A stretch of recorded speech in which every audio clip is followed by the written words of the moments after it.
Play. Some might say video game movies get a bad rap for being subpar cinema, and they're not wrong.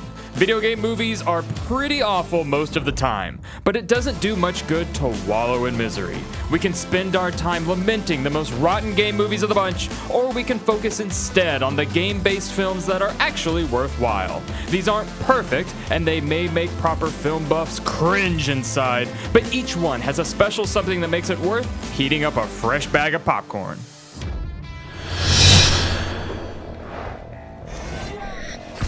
D.O.A. Dead or Alive wasn't exactly set up for success, given that it was released straight to DVD in the United States. The story's what you'd expect from a fighting game franchise. Combatants from around the world are invited to participate in a secret martial arts tournament where things are not what they seem. The premise might be weak, but D.O.A. neither needs nor wants to be deep and affecting cinema. It's a pure popcorn flick from start to finish, with cheesy dialogue and exaggerated fight scenes that make for some stellar, so bad it's good comedy. Leah, it's showtime! Not now, I'm in my underwear. The devil is building his army.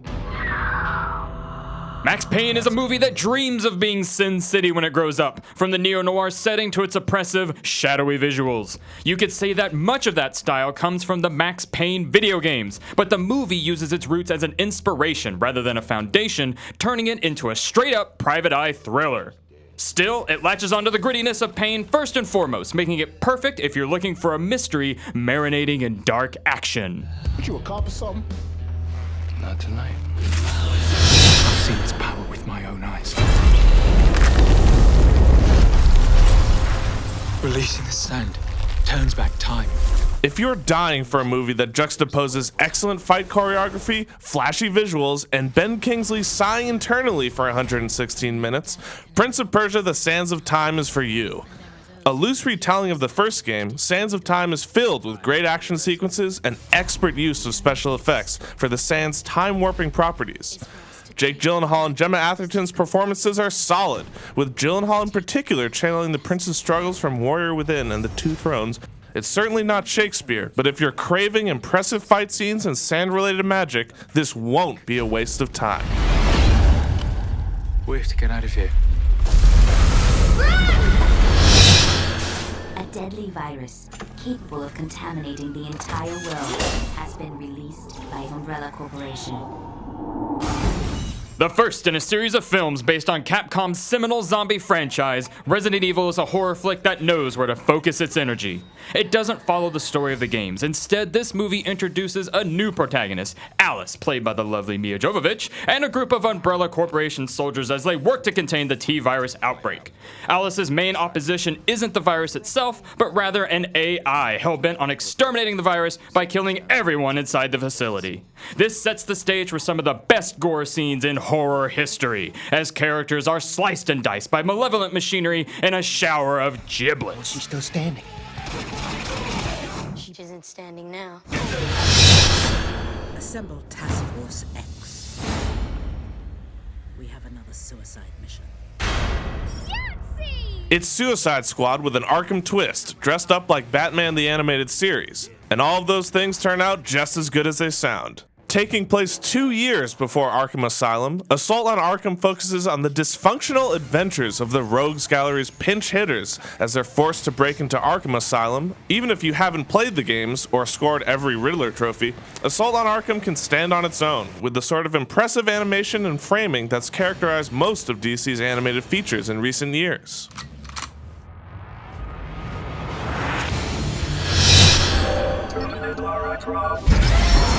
Lara Croft Tomb Raider was right to put Laura's name first, because that's what the movie's really about, the spelunking heroine of video game legend. Everything else is secondary. Angelina Jolie is the perfect actress to fill Laura's combat boots, and her action hero chops have made her virtually inseparable from old school Lara. Tomb Raider is an action-packed popcorn flick through and through, with excellent choreography and wonderfully ridiculous fight sequences. And who has time to worry about the hokey story when Laura just sliced a robot open with its own blade arms before making it her personal boombox? You might try to kill me. I'm not gonna kill you. I said you'd try. You three will decide the outcome of the tournament. 3 strangers. Before taking the helm on the Resident Evil movies, Paul W.S. Anderson directed Mortal Kombat, one of the first video game movies that managed to appeal to a mainstream audience while faithfully adhering to its source material. The film follows the saga started by the evil Shang Tsung and his plot to destroy Earthrealm, and only the exaggerated fight moves of Johnny Cage, Sonya Blade, and Liu Kang can stop him. It's incredibly cheesy in proper early 90s fashion, with all the bad hair and leather to boot, but commits to the premise so sincerely that it's hard not to love.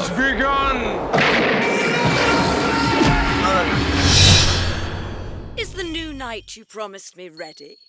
Like it or not, it's ready when you are. Through gorgeous animation that uses its bold color scheme as a storytelling tool, Bayonetta Bloody Fate recounts a simplified version of Bayonetta's tale, which is easier to make sense of when it's actually explained. Unlike other game adaptations that demand a thorough understanding of the original source material from the start, Bloody Fate is a workable stand-in for the original game. You won't have to know anything about the seductive witch ahead of time to get the gist of what's happening, letting you enjoy the gleeful carnage on its own beautifully rendered merits. Don't interrupt a man at his music. The fun's just getting started.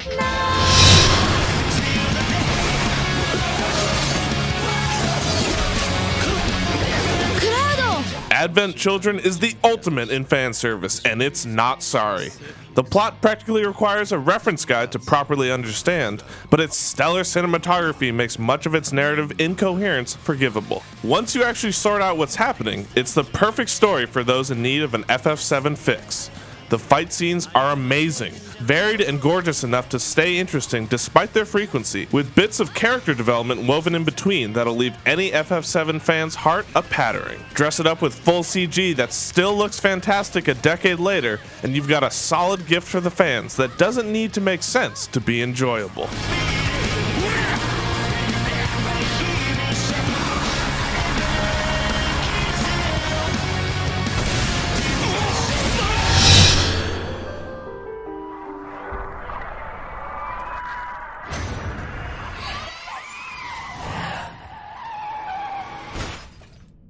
Striking a balance between loyalty to the source material, mass appeal, and good filmmaking is the biggest hurdle video game movies have to jump, and very few manage to keep one aspect from overwhelming the others.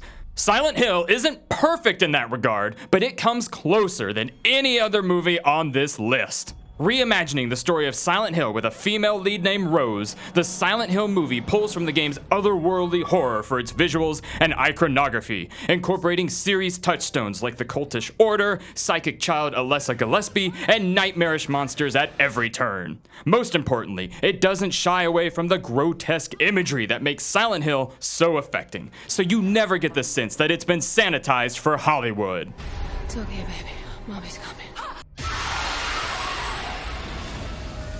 Those are our picks for the best video game movies you could be watching right now. But what about the best video game videos you could be watching? Well, why don't you head on over to GamesRadar.com or check out GamesRadar Plus on YouTube.